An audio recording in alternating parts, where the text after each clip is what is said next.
Belum lama jalan, tiba-tiba kembali ada suara benda jatuh di atas mobil.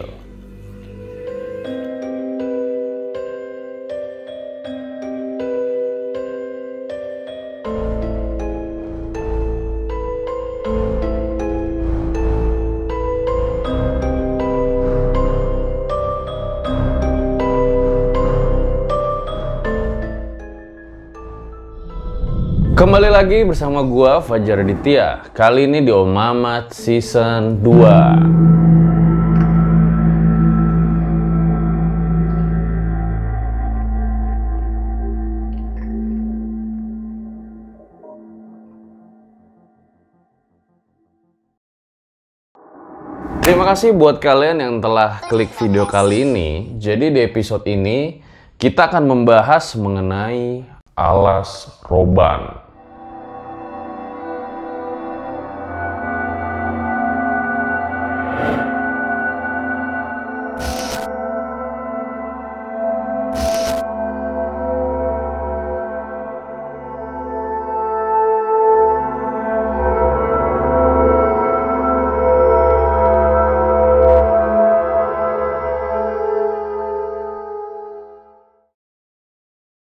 Tapi bukan hanya cerita horornya doang, kita juga akan mengulik sisi lainnya. Seperti apa itu alas roban, kemudian sisi historinya seperti apa, dimana ternyata ada hubungannya dengan zaman penjajahan Belanda dulu. Dan tentunya di terakhir nanti bakal ada salah satu cerita horor tentang alas roban yang menurut gua, wah gila sih. Sebelum gue mulai video kali ini, buat kalian yang punya pengalaman horor di alas roban, bisa banget sharing cerita kalian di kolom komentar, karena siapa tahu nanti kalian bisa kita undang ke RJL 5. So, gue rasa langsung saja kita mulai video kali ini.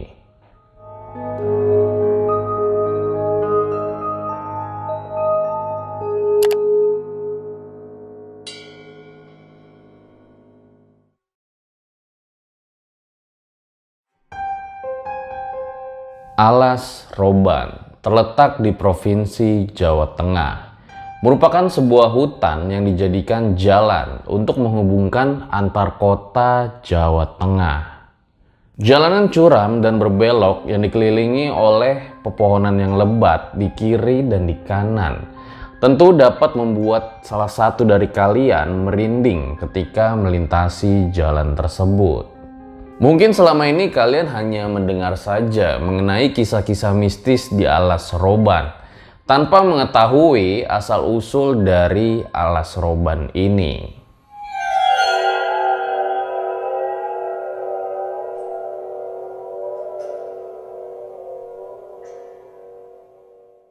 Sebelum menjadi jalur alternatif, alas roban ini tadinya merupakan hutan belantara yang kemudian dibabat untuk dijadikan jalan. Daerah alas roban pertama kali mendapat pembangunan di tahun 1808. Pada saat itu, Gubernur Jenderal Daendels, seorang gubernur Hindia Belanda ke-36, berusaha memanfaatkan hutan belantara alas roban untuk dijadikan sebagai sarana yang menghubungkan perekonomian antara kota maju dengan kota terpencil di area Jawa Tengah. Pada masa pengerjaannya, banyak rakyat Indonesia yang dipaksa untuk kerja rodi atau kerja paksa di bawah perintah pemerintah Belanda. Saking beratnya, banyak korban yang berjatuhan dalam pembangunan jalan ini. Bahkan dalam sebuah sumber disebutkan, mayat-mayat mereka pun dibuang begitu saja di pinggir jalan.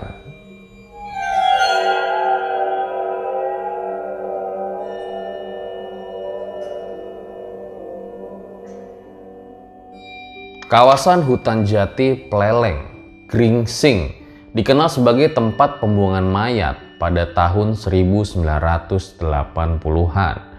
Mayat-mayat tersebut merupakan korban dari penembak misterius atau Petrus. Dan semua mayatnya dibuang ke alas roban. Memang pada tahun 1980-an, beberapa wilayah di Indonesia digemparkan oleh pembantaian para preman. Kejadian yang dikenal dengan sebutan penembakan misterius atau Petrus itu menggunakan kawasan Alas Roban sebagai salah satu tempat eksekusi. Tak cuma jadi tempat pembuangan korban Petrus, ternyata Alas Roban ini juga biasa disebut dengan jalur tengkorak.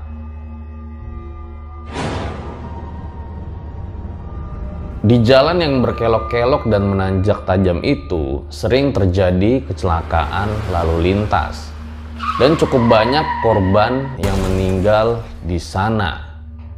Di Jalan Raya Alas Roban atau Jalan Poncowati, para begal juga tak jarang menyamun truk-truk yang lewat.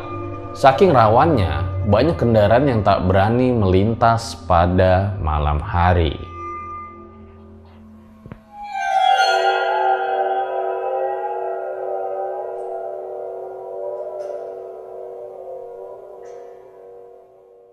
Lapak pedagang yang biasa berjualan di pinggir Alas Roban biasa disebut dengan gubukan. Dan di gubukan ini ternyata banyak yang berjualan buah pisang. Dan ternyata gubukan di Alas Roban ini sudah ada dari zaman Belanda. Dan di balik keangkerannya, ternyata Alas Roban ini tempat tumbuhnya beragam jenis pisang. Nah, itu dia guys, tadi beberapa sisi lain dari Alas Roban.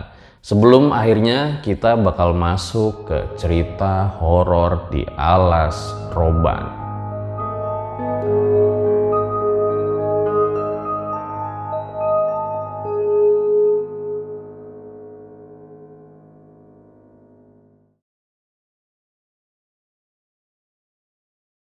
Ini adalah salah satu cerita yang dialami oleh paman saya ketika dia merantau dulu di daerah Jawa Barat, sehingga ia harus bolak-balik ke rumahnya yang ada di kota Semarang.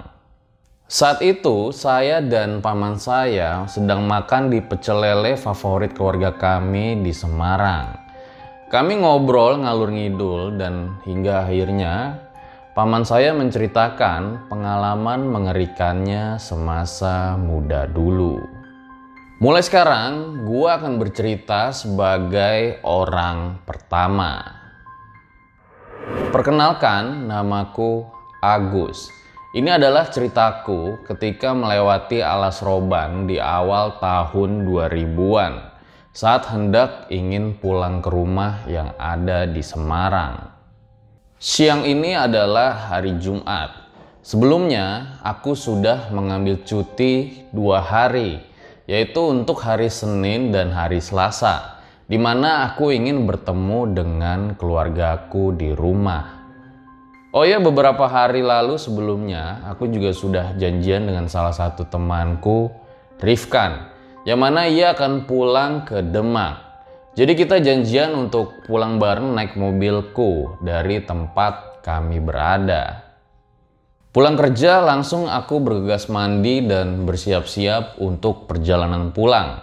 Lalu aku menjemput Rifkan di kontrakannya dan berangkatlah kita sekitar pukul 5 sore. Di tahun tersebut jalan tol belum ada. Sehingga satu-satunya jalan bagi pengendara di jalur utara ya jalan Pantura ini. Dan jalanan Alas Roban masih melewati bukit dan berkelok-kelok curam. Kalau sekarang dikenal dengan jalan Alas Roban Lama. Doa dulu Gus, ucap Rifkan. Akhirnya masing-masing dari kami berdoa di dalam hati. Singkat cerita, kami berdua tiba di Brebes hampir jam 11 malam. Karena kami berhenti sholat dan makan sebentar saat sampai di Indramayu. Brebes, Tegal, Pemalang sudah kami lewati. Dan akhirnya kami tiba di Pekalongan sesaat sebelum sampai di Alas Roban. Kala itu sudah tidak ada sama sekali pikiranku memikirkan hal yang aneh-aneh. Karena sudah beberapa kali aku pulang menuju Semarang dan bertemu malam hari. Jalanan sudah sepi saat kami sampai di Alas Roban. Ditandai dengan jalanan yang makin lama makin gelap dikarenakan minimnya penerangan, dan juga di kiri dan kanan ditumbuhi oleh banyak pohon-pohon besar. Sesekali aku menemui bus antar provinsi yang memang melintas di malam hari.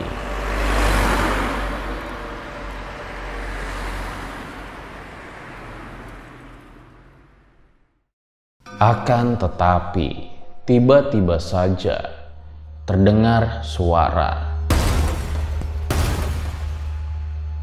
2 kali seperti ada benda yang terjatuh di atas mobil.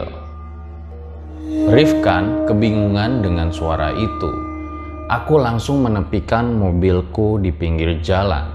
Dan dalam keadaan mobil yang menyala, aku dan Rifkan melihat bagian atas dari mobil. Ternyata tidak ada apa-apa. Dan saat aku kembali melihat dengan seksama, ada bekas lecet di atas mobil. Aku mencari lagi di sekitar mobil karena takutnya terjadi apa-apa. Tapi setelah kami mencari, kami tidak menemukan adanya sesuatu. Akhirnya kami kembali lagi ke mobil untuk berjalan.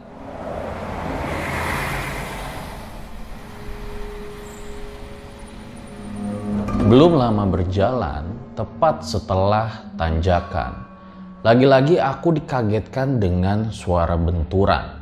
Kali ini di depan mobil, seperti habis menabrak sesuatu.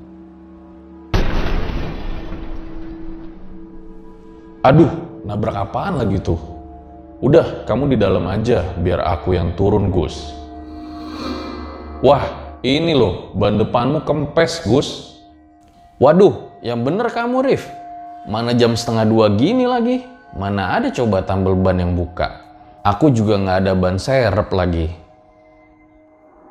Aku dan Rifkan melihat keadaan di sekitar mobil. Jalanan benar-benar sepi dan gelap.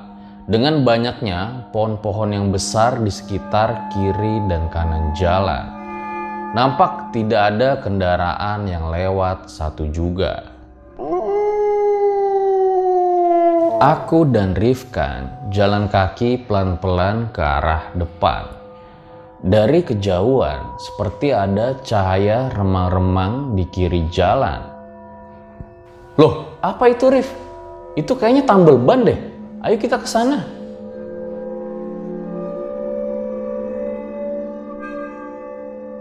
Kami berjalan dulu memastikan apakah itu benar-benar tambal ban atau bukan. Dan setelah ternyata itu benar-benar tambal ban, aku kembali ke mobil dan membawa mobilku ke tambal ban tersebut. Cukup lama aku dan Rifkan memanggil-manggil tukang tambal ban ini, tapi tak kunjung muncul juga. Hingga akhirnya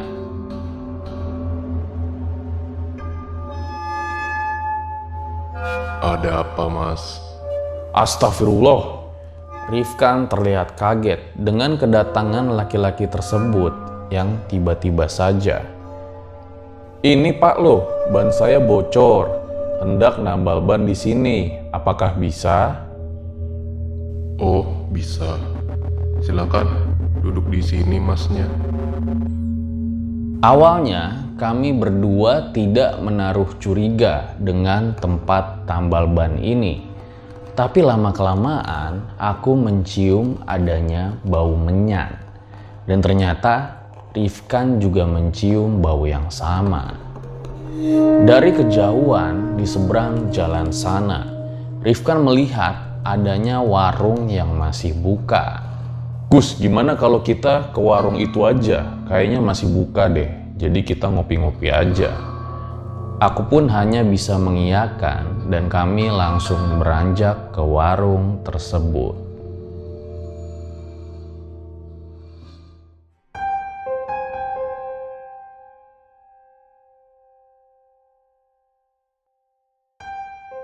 Setelah melihat warung tersebut, aku dan Rifkan sedikit menyeberang jalan. Di sini terlihat ada satu truk yang sedang berjalan pelan. Dari raut wajah sang supir terlihat seperti keheranan melihat keberadaan kami. Entahlah. Setelahnya kami kembali berjalan ke arah warung tersebut.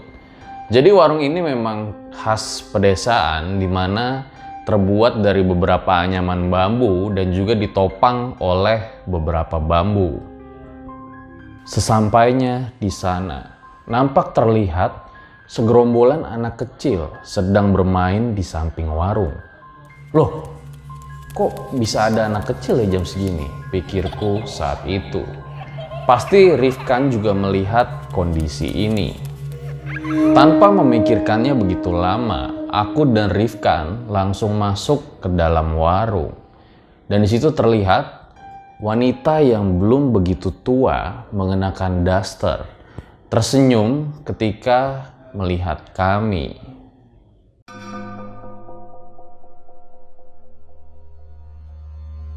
Kopi panasnya 2 ya, Bu? Tidak lama kopi datang, aku dan Rifkan ngobrol mencairkan suasana. Rif, ngerasa ada yang aneh gak? Kok ada ya anak-anak main jam segini? Anak-anak? Anak-anak di mana maksud lu? Lah itu di samping warung. Ini suaranya aja kedengeran. Masa kamu gak tahu? Tanpa menjawab, Rifkan yang mendengarku langsung keluar melihat ke samping warung. Mana? Gak ada apa-apa. Jangan nakut-nakutin, Gus. Situasi mulai tegang. Ibu-ibu penjaga warung hilang entah kemana. Aku dan Rifkan memutuskan untuk bergegas kembali ke mobil. Bu, sampun. Bu, berkali-kali aku memanggil tapi tidak ada jawaban. Bu, Rifkan juga ikutan memanggil, tapi lagi-lagi tidak ada jawaban. Sekali lagi aku memanggil, Bu, tapi bukan jawaban dari ibu penjaga warung yang kami dapat. Kami sangat kaget ketika mendengar suara ini.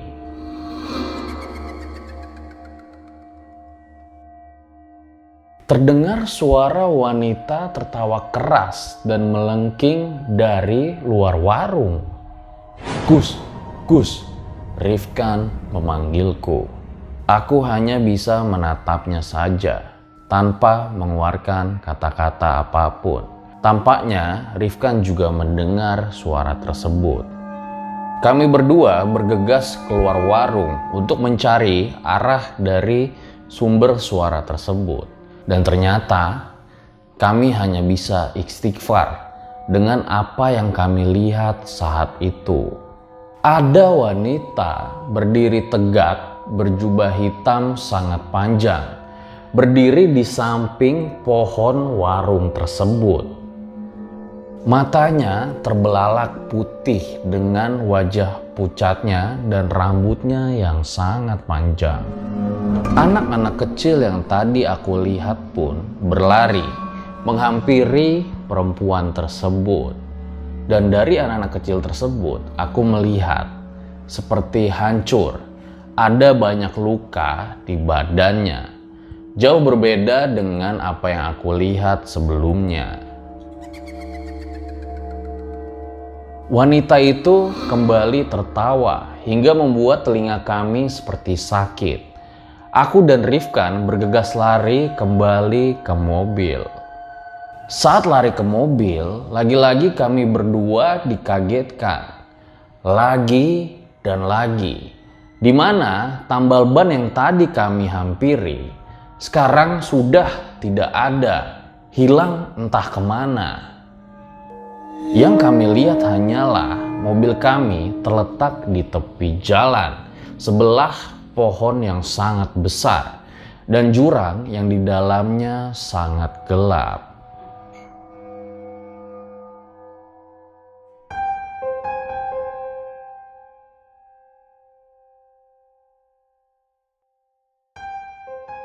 Saat itu aku nggak peduli dengan kondisi banku yang masih kempes. Yang paling penting adalah agar kita berdua dapat segera keluar dari tempat ini. Kami berdua segera masuk ke dalam mobil dan suara tertawa dari perempuan tersebut masih terdengar dengan sangat jelas. Aku berusaha untuk menghidupkan mobil. Lagi-lagi aneh dan sialnya, mobilku tiba-tiba saja sulit untuk dinyalakan. Rifkan yang melihat mobilku sulit untuk dinyalakan tiba-tiba saja berkata, "Coba sholawatin dulu Gus. Allahumma sholli ala Muhammad."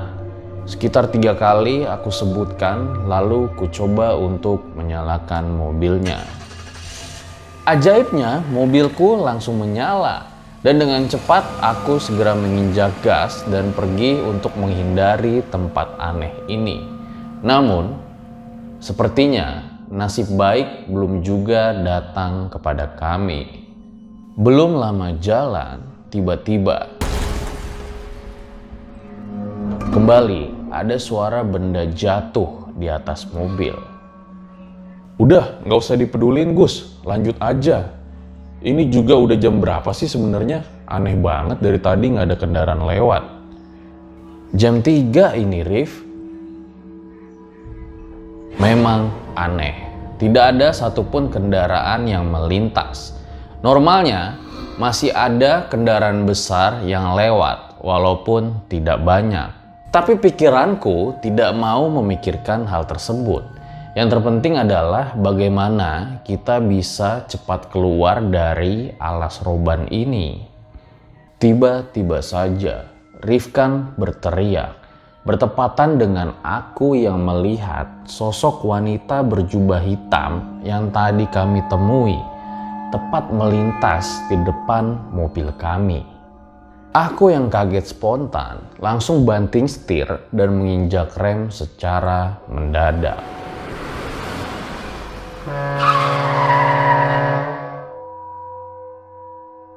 Tiba-tiba saja terdengar suara klakson di telinga kami. Dan anehnya, saat mobil kami berhenti, langsung berhadapan dengan truk muatan barang. Sesaat terdengar ada yang mengetok kaca pintu mobilku.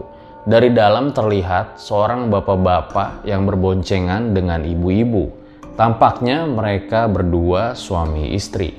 Aku pun membuka pintu kaca mobil.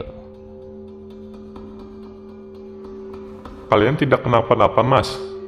Gak apa-apa, Pak. Kami terkejut karena barusan seperti ada wanita nyebrang. Apalah, hati-hati Mas. Di sini rawan. Ayo, ikuti Bapak aja dari belakang. Ayo, mampir ke rumah Bapak. Rumah Bapak setelah aras roban sini. Nama saya Pak Rahmat. Ini istri saya. Singkat cerita, aku mengikuti Pak Rahmat dari belakang. Dan aku melihat di setiap tikungannya, Pak Rahmat selalu membunyikan klakson motornya. Kami tiba di rumah Pak Rahmat sesaat sebelum azan subuh berkumandang. Dan setelah sampai, kami berbincang-bincang lalu dilanjutkan dengan melaksanakan sholat subuh berjamaah.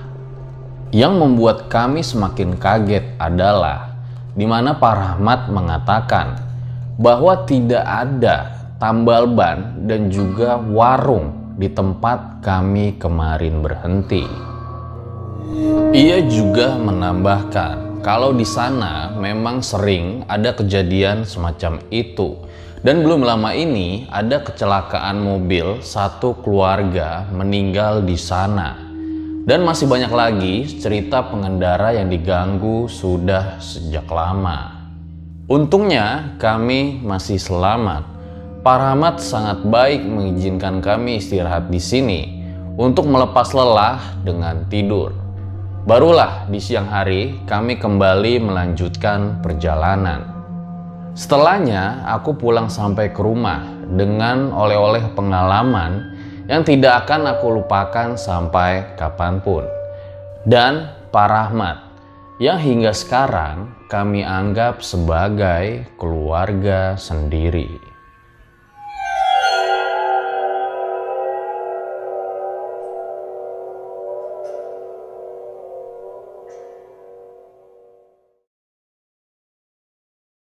Itu dia guys, sebuah pembahasan singkat mengenai Alas Roban dan juga ada satu cerita dari Wahyu.